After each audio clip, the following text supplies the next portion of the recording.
Bonjour à tous et bienvenue dans cette nouvelle vidéo où on va parler d'un oral XPC tombé en 2019.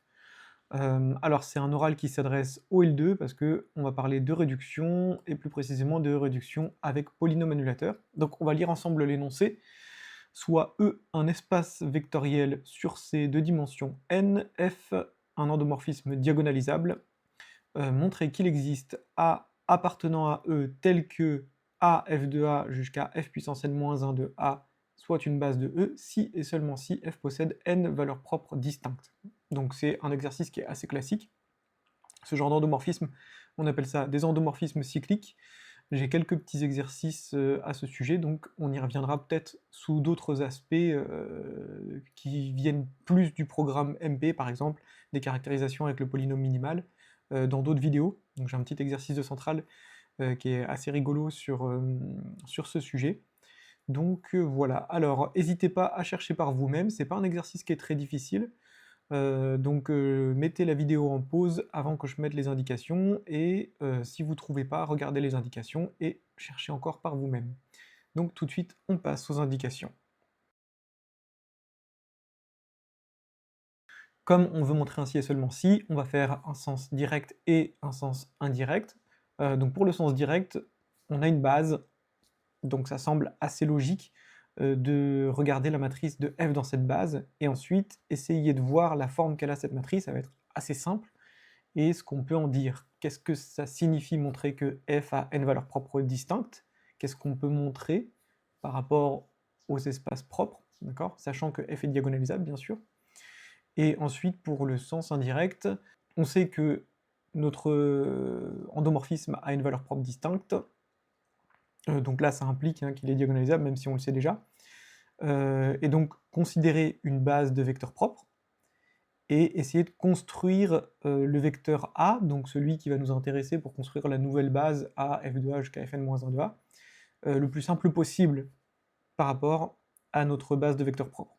Il n'y a pas 36 000 manières de faire, et même si vous ne voyez pas immédiatement où est-ce que ce vecteur va nous mener, étant donné qu'on est un peu contraint par le manque de possibilités, donc posez le vecteur le plus simple possible à partir de cette base et essayez de prouver que ça marche. On passe tout de suite à la correction.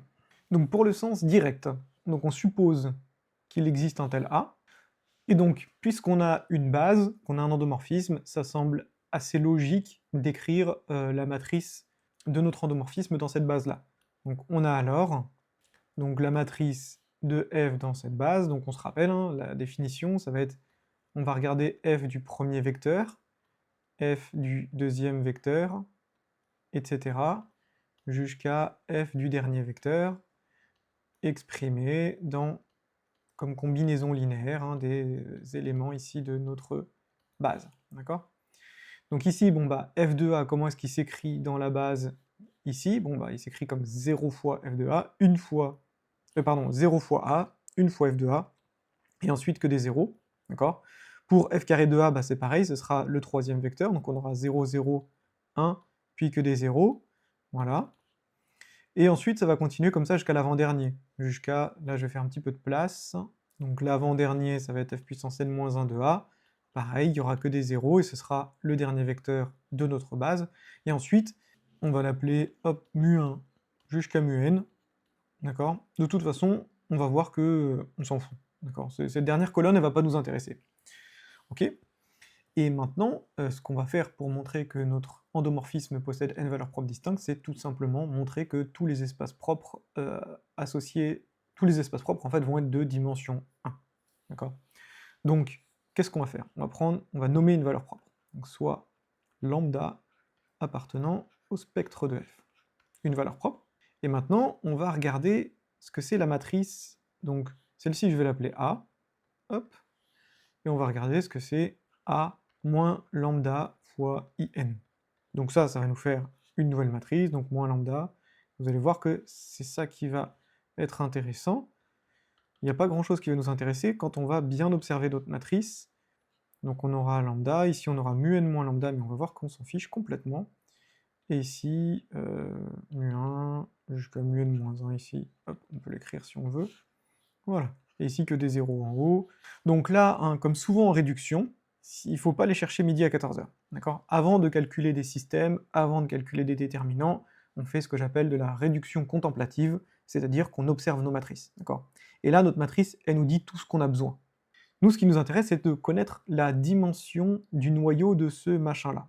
Le théorème du rang nous annonce que c'est la même chose que de connaître son rang.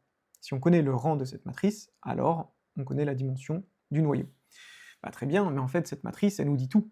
Première chose, on sait que le rang de A moins lambda identité, il est plus petit que n-1. On a une matrice qui est non inversible, puisque c'est par définition du fait que lambda c'est une valeur propre, eh bien ça signifie que notre matrice ici est non inversible. C'est un des nombreux critères pour avoir une valeur propre. Donc le rang n'est pas maximal, donc il est plus petit que n-1, inférieur ou égal. Et maintenant, si on regarde ce que c'est les n-1 premières colonnes, en fait, elles forment une famille qui est échelonnée, donc libre.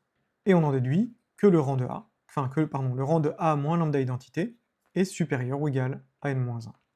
On en déduit donc, conclusion de ça, c'est que le rang de A moins lambda in, il est égal à n-1, donc, par le théorème du rang, la dimension du noyau est égale à 1. Et puisque on sait que f est diagonalisable, et bien ça c'est aussi égal à m lambda avec m lambda, la multiplicité de lambda dans qui f, le polynôme caractéristique. Voilà, et donc je précise ici. Donc vous voyez, hein, il n'y a pas grand-chose à faire, hein, quand on sait observer les matrices, on ne fait pas de calcul. Voilà, et donc il ne nous reste plus qu'à conclure. Donc, conclusion, qui f est scindé à racine simple, donc f admet une valeur propre distincte. Ok, et donc maintenant pour le sens indirect, donc supposons que f admette lambda 1, lambda n, n valeurs propres distinctes, et posons u1, un, base de E adaptée à la décomposition E qui est égale sous la somme directe, hein, pour K, je vais mettre pour... Non, I c'est une mauvaise idée comme nom de variable quand on travaille avec les complexes, même si ça ne devrait pas trop nous déranger. Et donc maintenant, on a une base, et on cherche à poser A un vecteur qui va convenir. C'est-à-dire poser un vecteur A tel que A, f de A, etc. Ça fera une base de E. Alors, qu'est-ce qu'on peut faire? Si on pose A égale l'un des UI, bon bah puisque on a des droites propres, hein, qui sont chacun des kers de f moins lambda j id, c'est une droite, c'est de dimension 1, et c'est stable par f. Donc là, on va certainement pas pouvoir poser ça comme vecteur, parce que si on pose UI, f de UI, ça appartient déjà à UI, donc déjà UI, f de UI, c'est une famille liée, donc pas possible, ok? Bon bah qu'est-ce qu'on peut faire de plus simple? On est dans un espace vectoriel, on a peu de structure, donc en fait on va poser tout simplement A, C, U1, plus UN. Pourquoi celui-là? Et bah parce qu'on n'a pas le choix, d'accord? C'est pas clair que ça va marcher, mais faisons-le puisque on n'a pas trop de possibilités autres que celle-ci. Donc on va faire ça, et on va montrer que ça marche, d'accord? Donc, et je vais l'appeler B, qui est A f de A jusqu'à f puissance n-1 de A. Alors évidemment, on ne sait pas que ça c'est une base, d'accord? Tout le but de ce sens-là, c'est de le prouver, d'accord? Donc on va prouver que c'est une base en montrant que c'est une famille libre, d'accord? Puisqu'il possède n vecteurs, bah, une famille libre de n vecteurs, libre maximale, donc une base. Soit, donc on va les appeler alpha 0 jusqu'à alpha n-1, des scalaires, tels que, donc alpha 0a plus, donc en fait tel que c'est une combinaison linéaire qui annule notre famille, d'accord? Donc ça on va le noter P de f de a égale 0, avec le polynôme P qui va être égal à la somme pour k égale à 0 jusqu'à n-1 des alpha k x puissance k, d'accord? Donc là, en fait, je vous explique, on voit un petit peu où est-ce que ça va nous mener. C'est que l'idée, ça va être de montrer que P lui-même est nul, d'accord? Ce qui signifie que si c'est le polynôme nul, tous ses coefficients sont nuls, et donc tous les alpha k sont nuls, donc notre famille est libre, donc c'est une base. Alors comment est-ce qu'on va s'y prendre? Eh ben, on va regarder ce que ça donne cette relation-là en remplaçant tout simplement A par ce que ça vaut. On a P de F de A, c'est P de F de U1 plus UN, et P de F, ça c'est un endomorphisme, hein. Ça appartient à L2 aussi, c'est un polynôme d'endomorphisme, donc c'est un endomorphisme, donc c'est linéaire. C'est donc égal à P de F de U1 plus P de F de UN par linéarité, d'accord? Et sauf que, bon bah ça, qu'est-ce qu'on remarque? C'est que ce truc-là, ça appartient à vect de U1, d'accord? En fait, hein, ici, je ne l'ai pas précisé, je l'ai juste dit à l'oral, hein, que c'était des droites, les espaces propres, mais ici, tous ces espaces propres, c'est les vectes de Uj, d'accord? Et donc les espaces propres étant stables par f, ils sont stables par tout polynôme d'endomorphisme, donc ça appartient à la droite U1, et ça appartient à vect UN. Sauf que tous ces espaces-là, en fait, ils sont en somme directe, tous les espaces propres. Ce qui signifie que là, on a une somme de vecteurs qui sont dans une somme directe, d'accord? Et donc on a une combinaison linéaire qui annule une famille libre. Donc, pour tout J, P de F de Uj égale 0. Et maintenant, qu'est-ce qu'on peut dire? On a un endomorphisme qui est nul sur une base. Donc, P de F, c'est égal à 0. Je précise le 0 de L2, hein. On n'est pas encore au 0 des polynômes, c'est pas P qui est nul pour le moment, c'est P de F qui est nul. Bon bah très bien.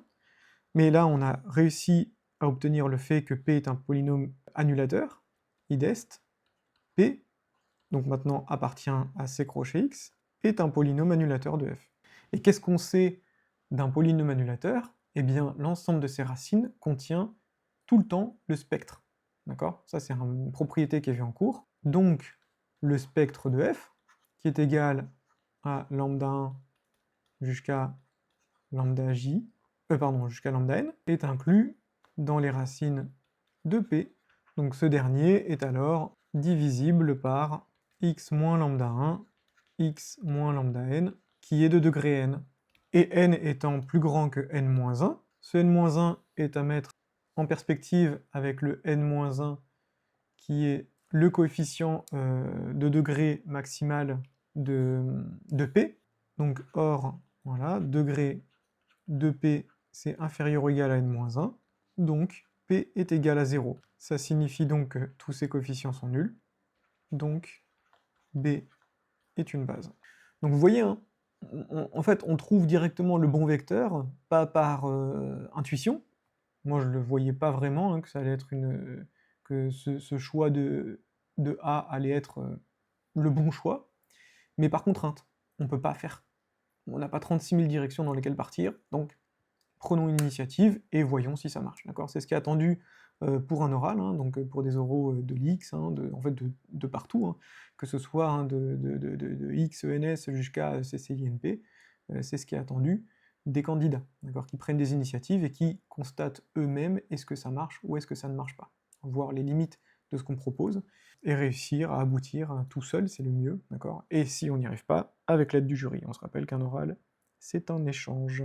Voilà, donc j'espère que cet oral vous a plu, que vous avez bien compris la solution, peut-être que vous avez trouvé des solutions qui sont plus simples. J'ai essayé de, comme c'était un oral de PC, j'ai pas parlé de polynômes minimaux, j'ai pas parlé j'ai essayé de rester dans le cadre du programme de PC, d'accord? Donc c'est pour ça qu'effectivement on pouvait aller un petit chouïa plus vite pour le sens réciproque grâce aux polynômes minimaux, mais ça, c'est que au programme de MP, pas psy, pas PC, donc j'ai préféré rester dans les clous du programme, surtout que ça n'ajoutait pas grand-chose. Donc n'hésitez pas à me dire si ça vous a plu, et si vous avez trouvé une solution plus jolie, plus efficace dans les commentaires, et à bientôt pour une nouvelle vidéo.